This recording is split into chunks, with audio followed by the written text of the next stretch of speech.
Hola Aye, ¿cómo estás? Buenas tardes. Hola Diego, muy contenta de estar acá, gracias por la invitación. No, yo estoy muy contento de que participes. Yo le cuento a la audiencia de Bitcoin para Todos. A Aye la conocí en la comunidad de Bosque, la comunidad de Bosque, una comunidad en la que ambos somos compañeros, mentores, cada uno en su comunidad. Y participé y participo mucho en la comunidad que maneja Aye, que es espectacular, y me parecía que, nada, el laburo que estás haciendo en Bosque para mí es muy, muy bueno, y está buenísimo que lo puedas compartir ahora un poquito con el público del podcast. Genial, sí, totalmente contenta de esta charla, así que vamos a charlar un poquito sobre DAOs. ¿Qué son? ¿Para qué Exactamente. sirven? ¿Para qué sirven? A ver, te cuento. Ayer subimos, bueno, en realidad ayer esto va a salir el domingo, digo, pero lo estamos grabando un miércoles, aviso. Ayer subimos un episodio de DAOs con una propuesta muy particular, que entiendo que vos la vas a tratar este jueves en Bosque, Ujú. que digamos con contenido que queda grabado en YouTube y que después pueden acceder. Yo voy a dejar todos los links a la comunidad, digamos, de Bosque, y en particular algunos links tuyos. Pero bueno, dimos un contenido que se me adelantó. Mi idea era darlo después de hablar un poquito de las DAO. Yo algo ya hablé en su momento, pero ahora quiero hacer un doble clic con vos. Así que bueno, nada, es como que hicimos al revés. Hablamos de algo concreto y ahora vamos a darle un poco más de contexto a lo que son esta nueva forma de organizar talentos y capital que son estas DAOs, ¿no? Ujú. Genial, sí, este jueves vamos justamente a estar charlando de ese proyecto, así que están todos más que invitados a participar este jueves y todos los otros jueves a las 6 de la tarde en Bosque. Nos encontramos para charlar sobre DAOs y NFTs. Qué combinación explosiva, ¿no? DAOs y NFT. Este es el año de los NFT. El que viene, y lo vengo repitiendo sistemáticamente, es el año de las DAOs. De las Así DAOs. que estamos bien, estamos muy bien posicionados. Bueno, a ver, Aye, a ver, yo siempre arranco con la pregunta básica, ¿no? De ¿por qué vale la pena hablar de DAOs, ¿no? ¿Para qué existen? ¿Por qué existen, ¿no? ¿Qué está pasando con esto? Más allá de lo cripto nativo, ¿no? Ujú. Contanos un Bien, poco. bueno, está bueno arrancar por una idea y un concepto que lo desarrolló un académico, Coase, que dice que habla de las teorías de las firmas. Y él se pregunta, porque antes de preguntarnos por qué existen las DAOs, es por qué existen las firmas, o las compañías, o las organizaciones, las empresas, y él hace referencia a los costos de transacción. Dice que se viene, existe la libertad de mercado. Dice, ¿por qué tenemos una empresa y por qué contratamos empleados? Si podríamos estar negociando la información, negociando las horas laborales de trabajo, los servicios, en un ambiente de mercado abierto. Bueno, lo que él dice es muchos costos de transacción. Uno no puede estar negociando constantemente con aquella persona que te va a proveer información, no puede estar negociando constantemente el precio y la forma de trabajo con una persona que necesitas que te ayude en algo. Entonces habla que existen porque es la forma más eficiente y más económica de coordinar, de contratar y de gestionar la información. Entonces, en el mundo de blockchain, donde nosotros sí se suele hablar de que las DAOs son nativas de blockchain, pero a mí mucho esa definición no me gusta, porque en realidad, si bien nacen nativamente de blockchain, en verdad hoy las herramientas que existen, y obviamente estamos muy en la infancia, en los primeros días, entonces no es que cualquiera puede ir y crear una DAO, porque tenés que tener ciertos conocimientos. Cada vez se desarrollan más herramientas para que cualquier organización o grupo de personas pueda coordinarse bajo esto, lo que se denomina una organización autónoma descentralizada, y los beneficios que tiene es esto, que uno de los beneficios es esto del costo de transacción. Si bien al principio gestionar una DAO es muy costoso en términos de carga cognitiva, de coordinación, cualquier persona que estuvo en una DAO seguro va a saber de qué me estoy refiriendo, es muy costoso. La teoría dice, o la hipótesis es, que lo vamos a comprobar en los próximos años, es que si bien al principio es muy costoso poner a andar una DAO, en el largo plazo es mucho más eficiente, porque en una organización tradicional, cuanto más grande es esa organización, los costos de la transacción, de coordinación de la información, suben. aquella persona que haya trabajado en una organización muy grande, seguramente también vaya a coincidir conmigo en esa experiencia, y cuanto más grande es la organización, más difícil es coordinarse. Las DAO, en teoría, porque alinean incentivos y son abiertas, y otras características, deberían esa complejidad reducirla, aunque al principio son muy complejas. A ver, yo puedo agregar un par de cositas a lo que vos comentás. Primero, que en términos de teoría de la firma está esta idea del problema de agencia que se produce entre la gente y el principal, que acá en la DAO trata de alinear, vos recién dijiste, alinear incentivos, ¿no? Es una forma más chata de organizarnos, donde yo no necesito la separación del capital. A ver, las sociedades anónimas, una de las virtudes que tuvieron fue que separaron el capital, el dueño del capital, del management, de la gestión. Y eso trajo los famosos problemas de agencia, famosos no son muy famosos que digamos, pero sí son conocidos en el ámbito de la gestión, donde no necesariamente hay una alineación de objetivos, ¿no? Entonces muchas veces el agente no obra en el mejor beneficio del principal, que en este caso sería el accionista, de acuerdo a la teoría tradicional de la firma. En las DAOs, hay que ver cómo fluye esto, pero en principio es como que es un retorno a la gestión y el capital se juntan, se unen, y los token holders, digamos, los tenedores de los tokens, la idea es que los que estén interesados y tengan ganas participen activamente de esa gobernanza. Y lo otro que yo veo muy piola es el tema de la escalabilidad global que tiene una DAO, a diferencia de una sociedad anónima, o de una pyme, o de una startup, o de lo que sea, que no tiene la misma escalabilidad, ¿no? Sí, totalmente. Hoy las escalas que tiene una DAO, por todos los, la palabra correcta, pero los movimientos económicos que existen, la creación de valor que existe nativamente en blockchain, permite que no existan casi fronteras a nivel jurisdiccional. Por supuesto que hoy en día tiene unos desafíos enormes desarrollar una DAO, y si se quiere conectarla con el mundo real.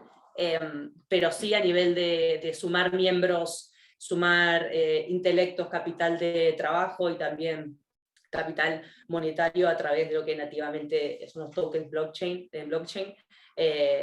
Naturalmente, si no existen jurisdicciones, entonces sí, la escalabilidad es casi total, digamos.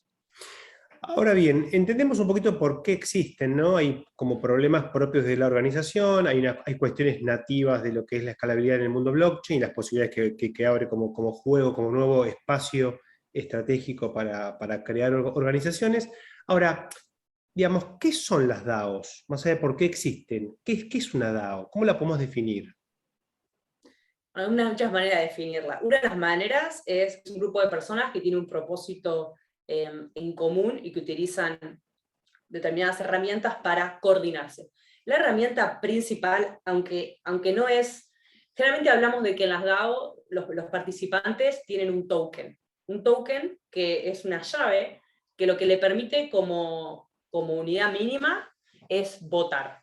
Generalmente nos referimos a esto, pero también es altamente conocido que se suele decir que una DAO mínima viable es un grupo de Telegram con una multisig en Gnosis, por ejemplo.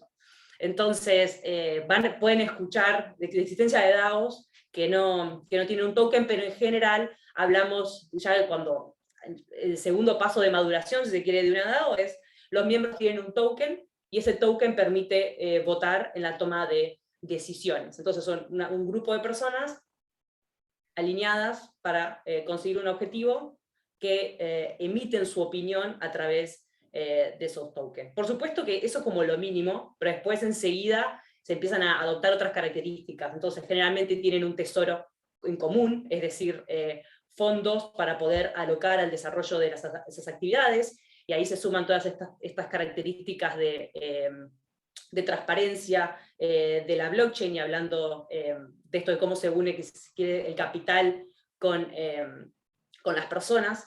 Entonces, esa quizás es una de las definiciones más básicas, si se quiere, de una DAO. A ver, yo entiendo igual que estamos en una etapa tan temprana que es muy difícil definir. Es como que estamos en un modelo todavía más inductivo, ¿no? De que van apareciendo cosas, vamos a esto parece una DAO, esto parece una DAO. Por ejemplo, algunos dicen que Bitcoin es una DAO, porque se toman decisiones de manera descentralizada. Ujú. Y otros dicen, no, una DAO es un contrato inteligente, que funciona de manera autónoma. Y Ujú. está lo que vos planteás, el mínimo DAO viable, que sería un grupo de Telegram con una multisig. O sea, es como complejo de encuadrar todo en una misma categoría. Sí, sí, totalmente.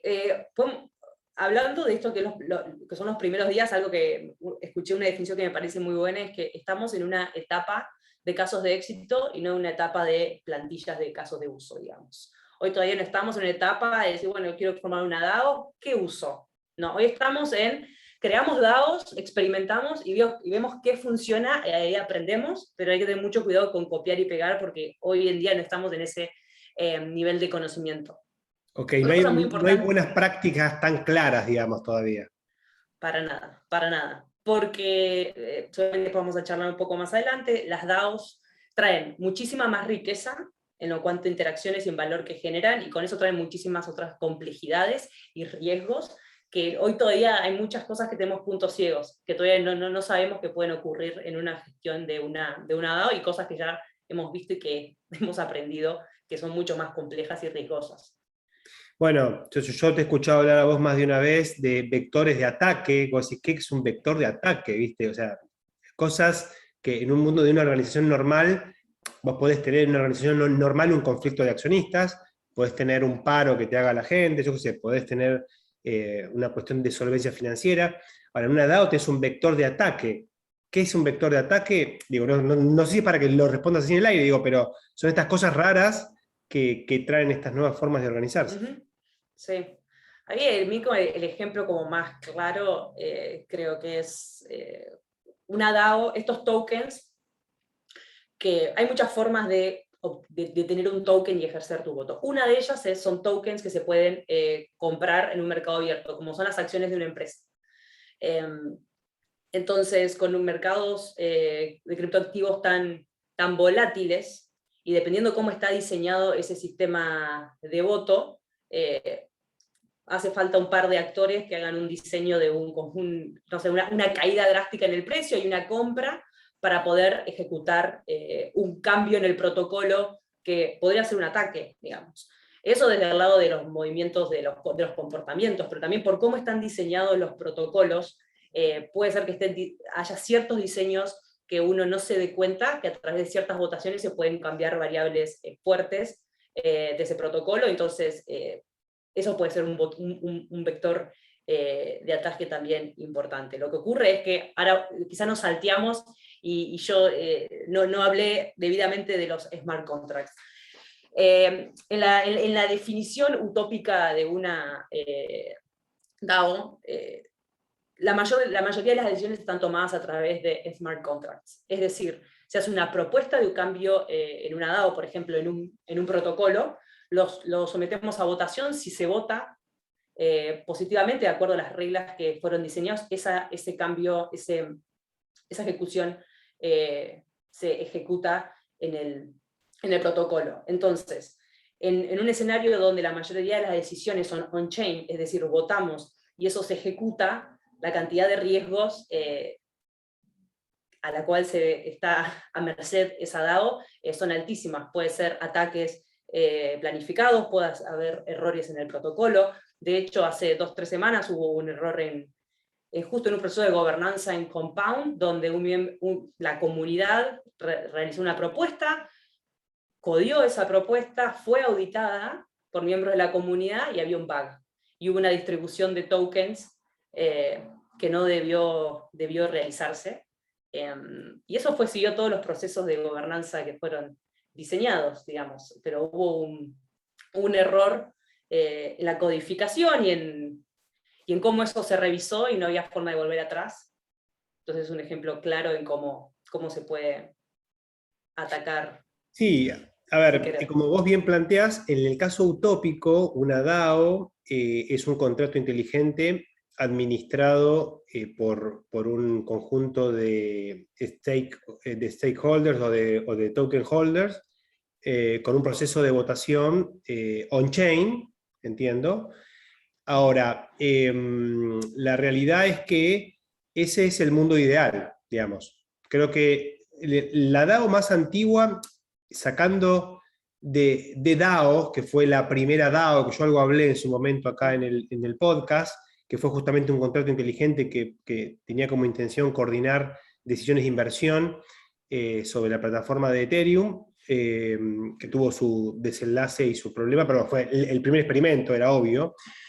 Después hay otro experimento, que ya es el más antiguo, que se puede llamar, que es como el más, digamos, evolucionado, que es MakerDAO, ¿no? Que entiendo que acá hay otro tema importante que tiene que ver justamente con esa evolución, que es Maker, o sea, muchos protocolos se autoconciben DAOs y están en diferentes estadios de evolución de descentralización. MakerDAO es uno de los más evolucionados, por ser uno de los primeros también, y hoy está casi, o sea, hoy está muy descentralizado, o mucho más que hace unos meses, cuando todavía había una fundación que gobernaba buena parte del proceso. Sí, es muy importante esa distinción que realizás, que la descentralización hoy por hoy es un espectro. Entonces es común que se encuentren con proyectos que en su descripción hablan de DAO, y cuando uno va, pero ¿cómo voto? ¿Cómo? No, bueno, hay como dos paradigmas en cómo desarrollar un proyecto descentralizado a grandes rasgos, en el cual uno es Protocol Market Fit. Nacemos descentralizados y encontramos el fit de uso del protocolo que estamos desarrollando mientras somos descentralizados, y el otro, que generalmente es el más utilizado, es nacemos centralizados, nacemos con una visión y una misión y hay un liderazgo fuerte, y a medida que cuando encontramos ese fit con el mercado, con la comunidad, vamos desarrollando, empezamos el camino de la descentralización. Y este método es bastante utilizado por dos cosas principalmente.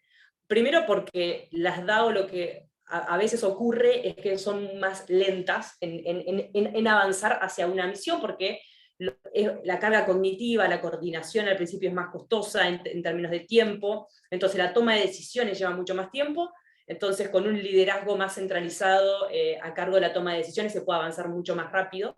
Entonces es importante a veces para los proyectos, si alguien tiene una idea, avanzar en ese sentido.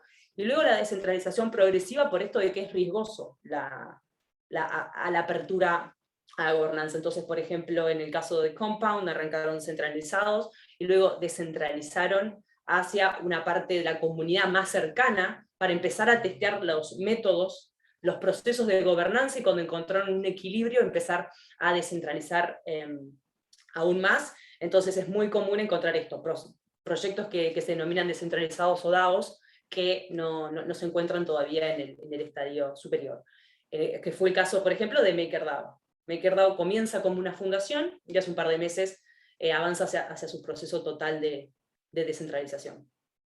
Ok, MakerDAO en su momento lo que sí había era implementado los contratos inteligentes para, digamos, la emisión de DAI, que es esta stablecoin descentralizada. Eso sí estaba descentralizado. De alguna manera ese contrato inteligente solamente podía ser manipulado por la fundación, digamos, en términos de los parámetros del contrato, como el stability fee y algunos otros componentes, pero el contrato estaba, digamos, como elemento, digamos, descentralizado. Quizás hay situaciones donde ni siquiera hay un contrato inteligente implementado, no hay nada, es un grupo de personas que emite un token, un ERC20, y sale a buscar plata, digamos. Y se hacen llamar DAOs, ¿no? Y en realidad no, eso es una startup, en realidad tokenizada, si querés, digamos. Futura DAO, ponele. Ok. Sí, Danos totalmente. otros ejemplos de DAOs, porque Maker es como el más paradigmático, pero hay otros. Sí, hay muchísimos y a veces es como difícil definir como categorías, pero así como tenemos protocolos Web3 como MakerDAO, también los primeros ejemplos que comenzaron a aparecer, de hecho justamente conectado con DAO, son organizarse en DAOs para realizar inversiones, con esta idea de que la mínima DAO viable es un grupo de Telegram y una multisig. Bueno, es natural que hayan sido una de las primeras DAOs, aquellas personas que se reunieron para tomar decisiones de inversión y poder apoyar proyectos de manera conjunta. También en el último tiempo se vio mucho de DAOs que tienen que ver con también invertir, pero en NFTs, por ejemplo. Entonces ahí aparecen DAOs especializadas en ciertos temas y tópicos para invertir.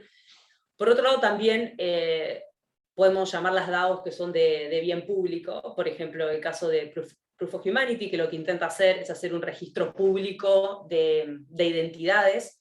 Ya asociado a Proof of Humanity está UBI, Universal Basic Income, que también está gestionado dentro de esa DAO. Entonces, Kleros lanzó ese proyecto y enseguida que lo lanza, lo abre a una DAO, y es una DAO lo que trata de hacer es desarrollar y mantener un bien público que en caso de éxito será una herramienta para obtener un listado de identidades de blockchain. Y otro tipo de DAO que es muy común, que son las DAOs de comunidades. Por ejemplo, Bosque, nos llamamos DAO, aunque nos faltan algunos procesos, pero es muy común, comunidades que se reúnen alguna misión, por ejemplo, estudiar en conjunto, desarrollar conocimientos, contenido, por ejemplo, Bankless DAO, Forefront, y por supuesto que estas DAOs, estas comunidades de DAOs son las que después evolucionan y empiezan a tener un mix de, bueno, generamos contenido para nuestra comunidad, invertimos en proyectos o hacemos grants, que son becas. Esto también es muy común, por ejemplo, Gitcoin Grants y muchas otras DAOs que lo que hacen es tratan como bien público devolver y desarrollar como grants a otros proyectos. Bien, entonces, bueno, básicamente, digamos, como para ir haciendo un raconto, hay muchos tipos de DAOs en diferentes estadios y no hay todavía buenas prácticas. Sí hay, obviamente hay algunos indicios de algo que funcionó, pero más como método inductivo.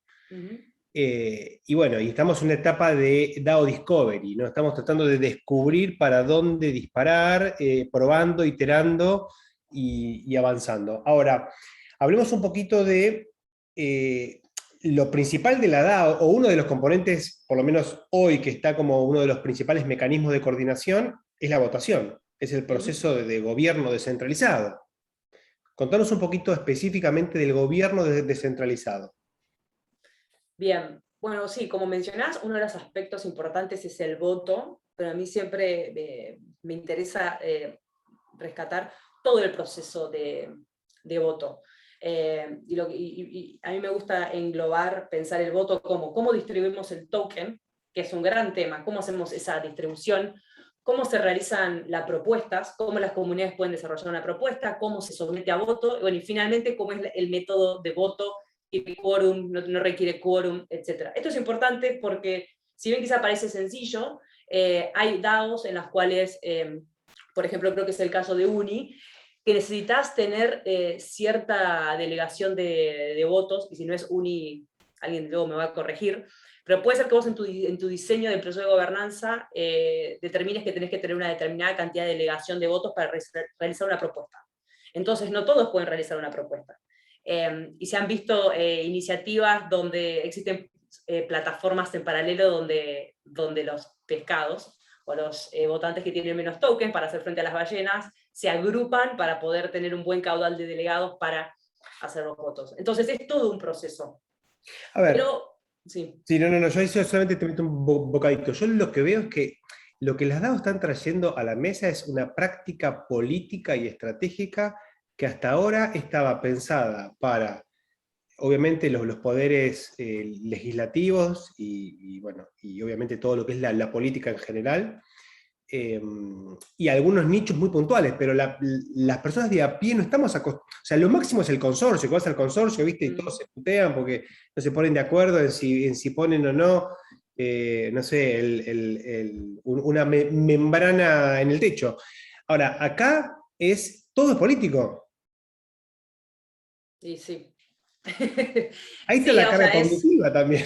sí, es el desarrollo de la influencia para que la misión de la DAO se ejecute de cierta manera. Se supone que todos comparten la misma visión, la misma misión, pero bueno, la forma de ejecución, la priorización de esas ejecuciones son las que aparecen, las que se desarrollan a través de las propuestas y de dicho voto, digamos. Hay muchas formas no sé si muchas, pero hay un par de formas de realizar este voto. Una de ellas es un voto, un token, que es lo mismo que, bueno, tengo tantas acciones en una empresa, entonces tengo tanta capacidad de voto. Eso quizá a veces es lo que estamos más acostumbrados. En algunos sistemas puede funcionar mejor, en otros no. También hay otras formas de voto, que es, por ejemplo, una entidad tiene un único voto, que vendría a ser como el sistema de membresía. Yo participo de esta DAO, bueno, yo tengo un único voto. No importa, mi influencia no está relacionada a mi capital, o incluso a cuánto estoy aportando a la DAO en términos de trabajo, sino yo tengo un único voto. Es un ejemplo, por ejemplo, el de Proof of Humanity, que se basa en esto, en de poder determinar que una persona tiene un token y poder votar. Y también existen, por ejemplo, los de reputación, en los cuales trabajamos y aportamos a la DAO, vamos acumulando reputación, y es esa reputación lo que nos da más influencia en dicha DAO. Entonces, de acuerdo al objetivo que tenga la DAO, el mejor mecanismo que para algunos casos servirá una y para otros casos servirá otra. Y así como el voto es importante, también es importante cómo ingreso y cómo me voy de una DAO. Entonces existen algunos mecanismos, por ejemplo, las DAO de tributo, que generalmente son utilizadas para lo que son inversiones, donde yo ingreso, estoy de acuerdo con la misión de la DAO, cómo se está distribuyendo las inversiones en los distintos proyectos, pero puede ser en un momento, para dónde está yendo la DAO ya no resuena conmigo y me quiero retirar. Bueno, entonces existen mecanismos para contemplar ese retiro, porque así como ingreso también es importante cómo me voy, digamos. No lo había pensado eso. Y te hago una pregunta. ¿Qué pasa? A ver, así como en las blockchains, que vamos a decir de alguna manera son como DAOs, que basan en un protocolo de consenso duro, digamos, acá el protocolo de consenso va por otro lado, más por un voto y una cuestión más política. ¿Qué pasa cuando hay un conflicto irrenunciable? ¿Ha habido forks de DAOs? ¿Tenés algún conocimiento de eso? Te lo pregunto. A mí no me... No sé si esto es técnicamente un fork de una DAO, pero me parece bueno el ejemplo por lo que pasó, que puede pasar en cualquier DAO. Steam es una plataforma de mensajería. No sé si estaba compuesta por una DAO, si el protocolo era descentralizado o qué, no conozco esas características, pero lo compra una organización, el protocolo, y empieza a realizarles cambios, y la comunidad dijo, pero a mí no me gusta que vos seas dueño de esto, no me gustan los cambios que estás proponiendo, y lo que hicieron lisa y llanamente forkear el proyecto, y toda la comunidad se fue al otro proyecto. Entonces dicho proyecto original quedó vacío. Entonces esto es algo como muy importante de las DAOs. Primero y principal, igualmente hay que aclarar que no todas las DAOs son abiertas.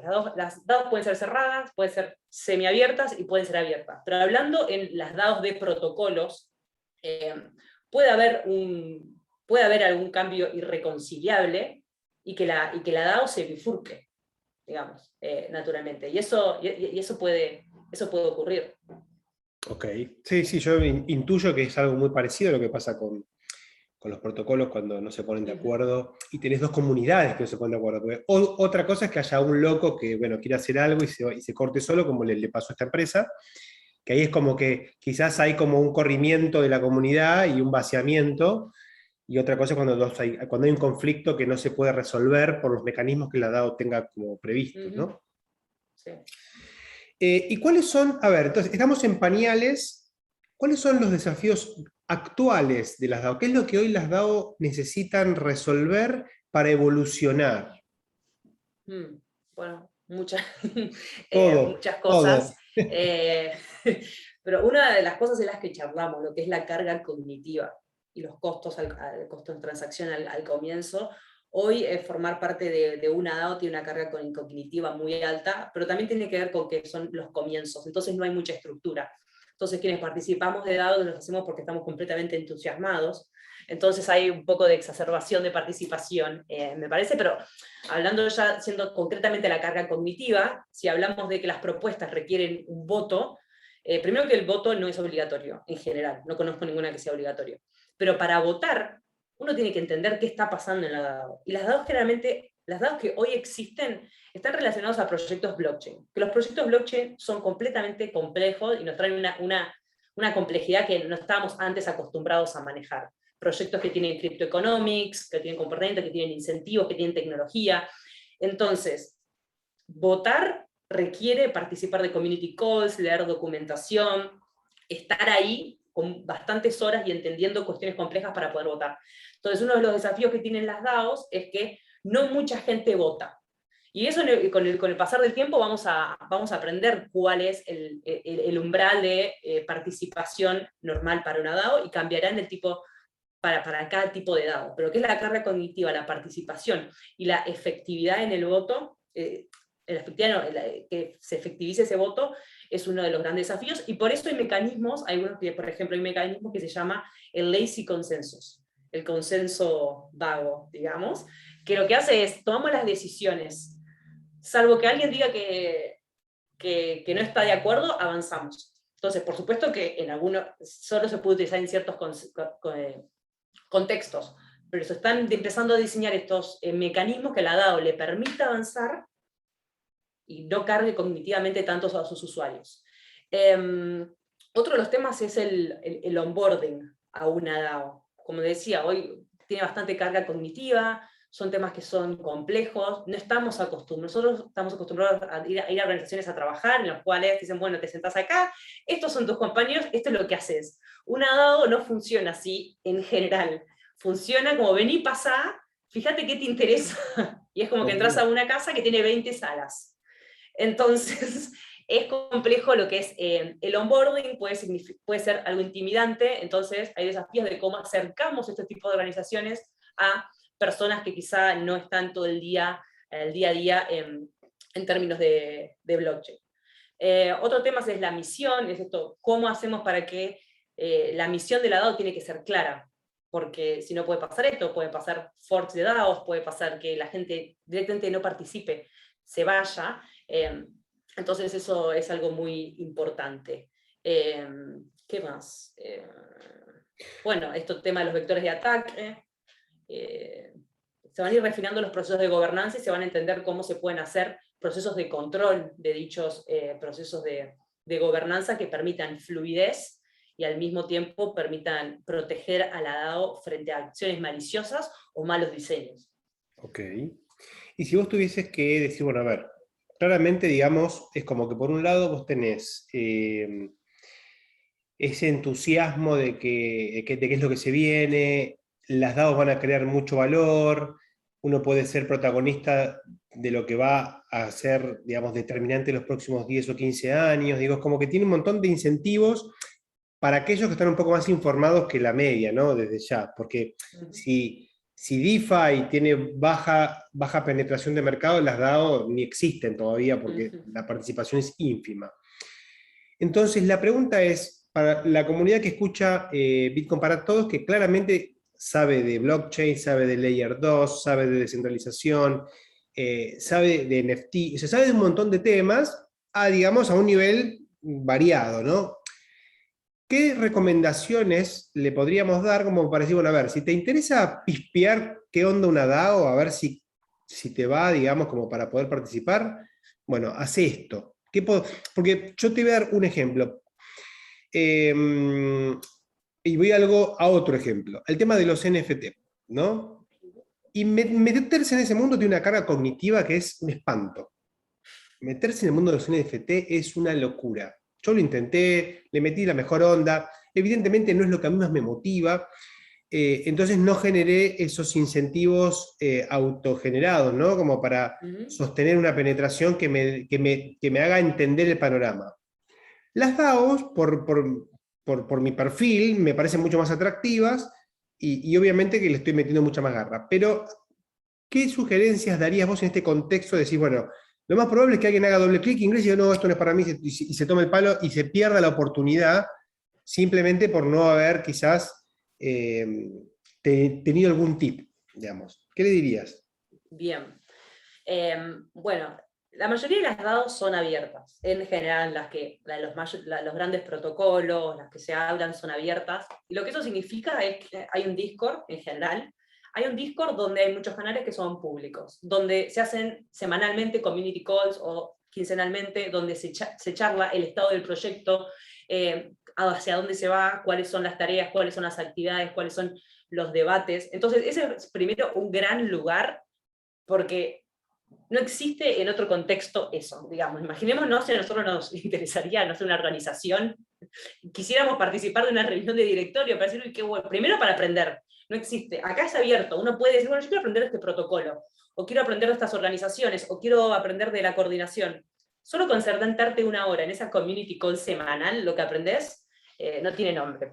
Entonces, primero, llegar al Discord de esa DAO, que descubrieron que les puede llegar a interesar.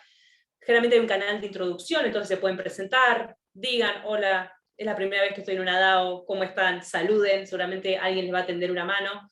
Vean cuando hay un encuentro, alguna charla, una community call, o a veces hay charlas, y sumarse ahí como para romper el hielo.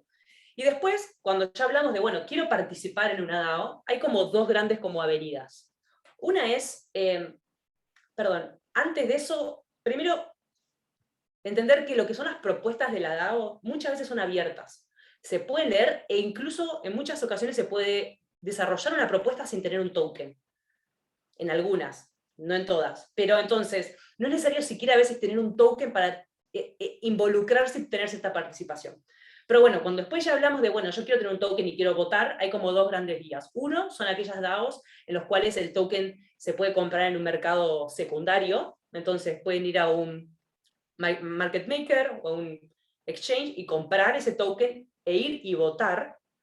Y si no, el otro camino es en vez de play to earn, work to earn. Y hay muchas DAOs, las que son más del palo, si se quiere, de las comunidades o de los proyectos de bien público, y también incluso las de Web3 y protocolos, donde hay un listado de bounties, es decir, tareas que la DAO tiene que desarrollar, y uno puede decir, bueno, yo desarrollo esta tarea, o desarrollarla, y después hacer un claim de esos tokens. Entonces, esa también es una gran manera, porque permite tener tokens, participar sin tener que comprarlos, porque en algunos casos no se pueden comprar. O en algunos casos comprarlos es muy caro. Entonces, si vos tenés justo esa habilidad, por ejemplo, escribir artículos en inglés sobre determinado tema, bueno, podés ganar esos tokens y participar. No solo vas a poder votar, sino que vas a estar participando en el core de la DAO, que es una experiencia alucinante. Una de las cosas que yo noté es que las DAOs, todas las que por lo menos fui mirando yo, son todas, la mayoría, el core es en habla inglesa. Que eso es un tema para muchos, ¿no? Y muchos de los oyentes bueno, justamente, yo armé este espacio porque me parecía que estaba bueno, digamos, para los que no tienen un lenguaje en inglés fluido, de generar contenido en español. Ahora, una cosa es escuchar un podcast en inglés, ponerle, otra cosa es participar activamente en inglés, ¿no? Es mucho más intimidante, me parece. ¿Conoces alguna DAO que esté en español, digamos? O que tenga una participación activa de una comunidad española, de habla hispana, ¿no? O que tenga, no sé, digamos, o las DAOs tienen canales en español y en inglés, digo, ¿cómo es ese tema? Contanos un poquito Sí, lo que sepas. eso es todo un tema todavía, el tema del inglés, y hay que ver cómo lo revertimos, porque es como la contracara, la externalidad negativa de la no jurisdicción.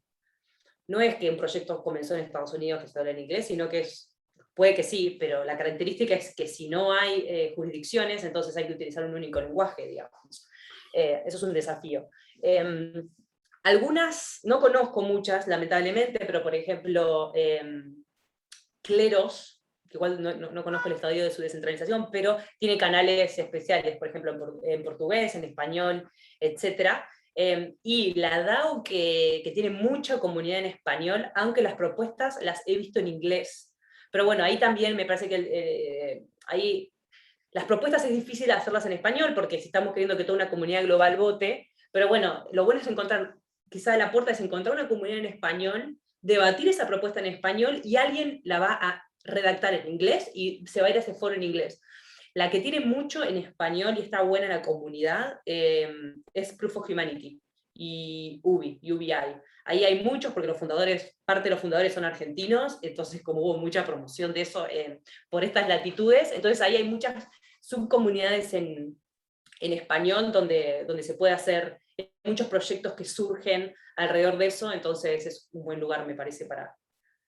Y tenemos el desafío de hacer DAOs en español para esta región, así que... Yo estoy pensando en eso. Una de las cosas que le vengo planteando a la comunidad de Bitcoin para todos es que mi intención es que digamos, si la comunidad está interesada, es crear una DAO que obviamente hay que ver. Yo no quiero ser yo el que diga cuál es la misión, o sea, digamos, justamente la idea es que no sea así, y que sea en español, digamos, que sea como una actividad, en principio, una DAO educativa. Todos los que participamos, ahora empecé a sumar a algunos oyentes a que también participen del podcast y hablamos de los temas que ellos manejan. Entonces, de a poquito es como ir incentivando la participación activa, como para abrir el juego, ¿no? A ver qué pasa, digamos. Sí.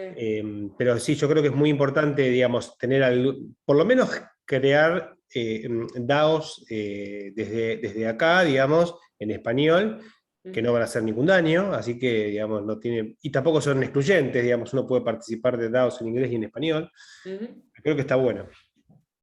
Sí, a ver, para mí hay un gap enorme en lo que tiene que ver con contenido. Generar contenido en español, o sea, requiere de una DAO en español, no tiene ningún sentido que sea una DAO de otras características, y hoy no existen esfuerzos que hayan tomado como una magnitud, me parece todavía suficiente, entonces ahí me parece que hay no es una oportunidad, sino una necesidad. Lo tenemos que hacer o alguien lo tiene que hacer, porque hay mucho para educar y todo el contenido está en inglés. Entonces ahí hay, como me parece, una oportunidad para trabajar en esos sentidos y también ayudar también a onboardear a las DAO. Yo formo parte de una DAO que es en inglés, que lo que hace es ayudar a creadores de la Web3, pero el objetivo que tiene la DAO también es aprender no trabajar, sino participar en una DAO. Entonces, las DAOs tienen eso, que cumplen una misión, pueden cumplir 2 o 3 misiones al mismo tiempo. ¿Cómo se llama esa DAO? mClub. Claro. Bueno, después vamos a dejar el link para que si alguno quiere chusmear en qué andás. Yo voy a chusmear en particular a ver de qué se trata. No conozco tantas DAOs, conozco 4 o 5 que he mirado, digamos, así en detalle. Y todavía hoy yo estoy todavía full time no DAO, así que necesito liberarme de eso, que ya estoy trabajando en ese sentido. Así que, pero próximamente me van a tener full time DAO, full time cripto. Genial. Hay que hacer la Bankless DAO en español. Bueno, esos son son como el benchmark, ¿no? Pico de Bankless. ¿Qué te iba a decir? Bueno, a ver, Aye, espectacular la conversación, me parece que es súper, súper valiosa, les va a encantar a la audiencia, porque ayer les tiré un quilombo y ahora les estoy tirando un poquito más de lo que suelo hacer, que es dar contenido, ¿no? No tanto contar novedades, sino educar, tratar de, digamos, aprendo yo y aprenden ellos, así que bueno, en este caso aprendo yo de vos y también aprende la comunidad. Así que muchísimas gracias. Y bueno, te vamos a esperar para algún otro episodio más adelante. Por favor, un placer. La verdad que aprendemos juntos, charlando. Así que la verdad la pasé muy, muy bien. Bueno, buenísimo. Y bueno, a la comunidad de Bitcoin para Todos, nos escuchamos el próximo domingo, si es que no aparece un capítulo especial, un episodio especial con alguna cosa que se me ocurra. Bueno, saludos a todos.